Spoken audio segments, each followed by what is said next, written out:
l'actualité en France, cette question ce matin, alors que le gouvernement veut booster le marché de la voiture électrique, comment recycler les centaines de milliers de batteries du secteur? Eh bien, l'usine pilote d'Eramet, l'un des principaux producteurs de nickel notamment, va être inaugurée aujourd'hui à Trappes dans les Yvelines.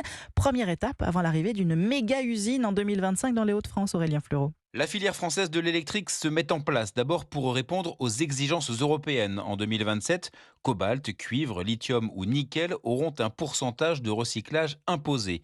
Et ensuite pour accompagner la montée en puissance annoncée des voitures électriques, comme le précise Jean-Michel Pinto, spécialiste automobile au cabinet Deloitte. Le recyclage doit permettre de sécuriser l'approvisionnement en matière, en particulier en lithium et en cobalt, dont la disponibilité va devenir rapidement critique, et puis de réduire l'empreinte carbone des batteries qui sont le premier contributeur aux émissions de CO2 des véhicules électriques. Et les acteurs français ont clairement une carte à jouer, selon Arnaud Aimé du cabinet SIA Partners. Le recyclage des matériaux, c'est une solution prometteuse. Les technologies, elles sont connues aujourd'hui, même s'il y a encore des problèmes de coût, de volume aussi, puisqu'il y a peu de batteries usagées pour l'instant, et puis d'organisation de la filière pour collecter et traiter les matériaux. Eramet s'est associé à Suez pour un projet en 2 temps, démantèlement et tri des batteries avant l'extraction des métaux stratégiques. Aurélien Fleureau.